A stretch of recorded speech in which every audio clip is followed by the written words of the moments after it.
नमस्कार प्यारे छात्रों, जैसा कि आपको पता ही है कि मार्च से कोविड-19 की जो स्थिति आई है, उसके बाद लगातार ये प्रयास किया जा रहा है कि छात्रों से किस प्रकार जुड़ा जाए, इसलिए ऑनलाइन कक्षाओं का संचालन किया जा रहा है।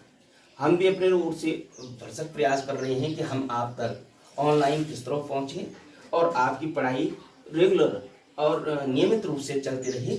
इसलिए क्या है, हम भी प्रयास कर रहे हैं। अभी प्रयास आप कितना सफल होता है, ये देखने वाली बात होगी। आज का मेरा जो टॉपिक होगा वो है शक्ति संतुलन। अब शक्ति संतुलन से आप सभी लोग भली भांति परिचित हैं और जानते भी हैं कि शक्ति का सीधे स्पष्ट अर्थ ताकत से है और संतुलन का मतलब है बैलेंस यानी बराबर से। तो शक्ति संतुलन का मतलब है कि ताकत में शक्ति में बराबर होना, यानी कि जो दो राष्ट्र हैं वो शक्ति में इस प्रकार हों जिस प्रकार की तराजू के दो पलड़े जब बराबर होते हैं तो जो समान स्थिति आती है इस रूप में रहे, जिससे कि राष्ट्रों के बीच तनाव या युद्ध की स्थिति ना आए। वो एक दूसरे से या तो भयभीत रहें, उससे युद्ध न करें, या एक दूसरे की ताकत से मित्रता बनाए रखें, ये उसका अर्थ है। अब आपको मैं बताता हूँ कुछ परिभाषाएं हैं, जैसे मार्गेंतु क्या कहता है कि शक्ति संतुलन की वास्तविक स्थिति की ओर इशारा करती है जिसमें विभिन्न राष्ट्रों के मध्य शक्ति का वितरण लगभग समान हो। वो भी ये स्पष्ट करता है कि शक्ति संतुलन की जो वास्तविक स्थिति है वो इस ओर इशारा करती है कि दो राष्ट्रों के बीच की जो शक्ति है, जो मध्य की ताकत है, शक्ति है, वो लगभग एक समान हो, यानी तराजू के दो पलड़ों के समान एक समान हो। यहाँ पे पामर और पार्किंस ने कहा है, वो स्पष्ट कहते हैं कि शक्ति संतुलन तराजू के दो पलड़ों द्वारा प्रस्तुत संतुलन की भांति है। जब तराजू के दोनों पलड़ों में वजन बराबर होता है तो संतुलन उत्पन्न हो जाता है। उनका स्पष्ट उन्होंने उदाहरण इस रूप में परिभाषा यहाँ से शुरू की है कि शक्ति संतुलन जो है तराजू के दो पलड़ों की तरह संतुलन प्रस्तुत करते हैं, संतुलित रहते हैं। जब क्या है, तराजू के दोनों पलड़ों में बराबर का भार होता है तो संतुलन की स्थिति आ जाती है। आपने देखा होगा। आप इसको दूसरे रूप में भी ले सकते हैं, जैसे कि हम कभी क्या करते हैं, ये खेलते हैं और खेलने में एक लकड़ी के तख्त पे ये दोनों कोनों पे आदमी बैठते हैं, तो यदि दोनों का ताकत क्या भार बराबर हो तो संतुलन एक समान रहता है। अन्यथा क्या, एक नीचे हो जाता है, एक ऊपर हो जाता है, उसको हम संतुलन नहीं कहेंगे। अब है शक्ति संतुलन की विशेषताएं। नंबर 1 तो है संतुलन। संतुलन क्या है कि संतुलन बनाए रखना, यानी दो राष्ट्र क्या हैं, आपस में अपनी शक्तियों का संतुलन इस प्रकार बनाते हैं कि वो क्या करते हैं, शक्ति का संचय करते हैं। जो राष्ट्र कमजोर रहता है वो संचय करता रहता है, जो ताकतवर है वो भी संचय करता है, लेकिन इसमें क्या है, एक संतुलन भी बना रहे। ये ना हो कि एक कमजोर हो जाए एक ऊंचा हो जाए, तो उसको संतुलन नहीं कहेंगे। वो दोनों अलग अलग स्थितियां आ जाती हैं, इसलिए उसे संतुलन नहीं कहा जा सकता। ये शक्ति संतुलन जो है अस्थायी और स्थिर होता है। इसमें क्या है, एक तो ये कुछ समय के लिए होता है, स्थिर तो होता है उस समय, लेकिन कुछ समय के लिए होता है। लगातार ये नहीं कहा जा सकता है कि कोई राष्ट्र क्या है शक्ति के मामले में, या कोई दो से अधिक राष्ट्र क्या शक्ति के मामले में इनका एक समान संतुलन है। कहीं ना कहीं इनमें क्या है, दो तराजू के दो पलड़ों की तरह क्या है, कम ज्यादा की स्थिति बनी रहती है, जब उसमें भार का कम ज्यादा होना। ये कैसे कहा जा सकता है कि दो राष्ट्र तराजू के पलड़े के भांति हो सकते हैं, क्योंकि क्या है, जो ताकतवर राष्ट्र हो, जो आर्थिक स्थिति जिसकी ज्यादा मजबूत होगी, वो तो लगातार क्या है विकास करेगा और लगातार अपने हथियार या अपनी शक्ति बढ़ाएगा। जो कमजोर राष्ट्र है उसकी स्थितियां दूसरी होगी, वो अपनी गरीबी और भूखमरी से ही लड़ता रहेगा। इसलिए ये स्थिति क्या है, स्थिर नहीं हो सकती, अस्थायी और स्थिर हो सकती है।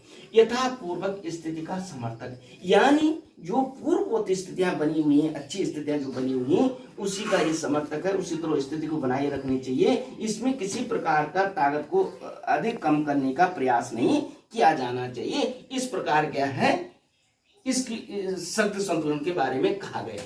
सक्रिय प्रयोगों द्वारा प्राप्ति, यानी जो हम शक्ति को प्राप्त करते हैं उस सक्रिय प्रयोगों द्वारा, यानी लगातार जब प्रयोग होते रहते हैं या प्रयोग किए जाते रहेंगे तभी जाके हम क्या है शक्ति को अर्जित करते हैं। जैसा कि क्या है, वर्तमान जो युग है वो आणविक शक्ति का है और लगातार विभिन्न राष्ट्र क्या है इस पे खोज कर रहे हैं, इस पे कार्य कर रहे हैं, इस पे प्रयास कर रहे हैं और इसीलिए वो अपने पास के हैं जो प्रयोग ज्यादा कर रहे हैं, जिनके पास पैसा और प्रयोग वैज्ञानिक अच्छे हैं, उन सक्रिय प्रयासों के द्वारा क्या है शक्ति का संचय अधिक से अधिक संख्या में, अधिक से अधिक मात्रा में कर रहे हैं। शक्ति संतुलन की स्थिति युद्ध होता है। आपने ये भी देखा होगा कि अधिकतर क्या होती है, जो शक्ति संतुलन की स्थिति होती है उसमें युद्ध की स्थिति बनी रहती है या युद्ध होते रहते हैं या युद्ध का माहौल बना रहता है या युद्ध जैसी गर्माहट रहती है। आपने देखा होगा जब सोवियत संघ और अमेरिका क्या थे, शक्ति के मामले में क्या थे, काफी शक्तिशाली बने हुए थे, तो वो क्या करते थे कि उनमें हमेशा तनाव रहता था और इसीलिए उस काल को शीत युद्ध कहा गया,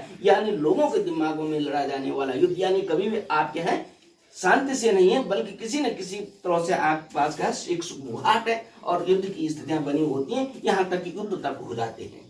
शक्ति संतुलन में शांति का उपकरण है, यानी शक्ति जो संतुलन है वो है शांति का उपकरण है। यानी आप स्पष्ट रूप से सोच सकते हैं कि जो शक्ति की बात होती है उससे कभी भी क्या है शांति नहीं लाई जा सकती, बल्कि उसमें तनाव बरकरार रहेंगे, तनाव की स्थिति रहेगी और युद्ध की जैसी स्थितियां हमेशा बनी रहती हैं। इसको शांति का उपकरण कतई नहीं माना जा सकता। ये क्या है वैज्ञानिकों या इतिहासकारों या लोगों का कहना है। बड़ी शक्तियां शक्ति संतुलन के कार्यकर्ता होती हैं। ये आप सभी जानते हैं कि जो बड़ी शक्तियां हैं वो शक्ति संतुलन के कार्यकर्ता के रूप में कार्य करते हैं, क्योंकि ताकतें उनके पास है। जो छोटे राष्ट्र हैं वो तो शक्ति संतुलन की स्थिति में कहीं आते नहीं, कहीं उनके सामने ठहरते नहीं, तो ये कार्यकर्ता के रूप में भी क्या है जो बड़ी शक्तियां हैं वही कार्य करते हैं।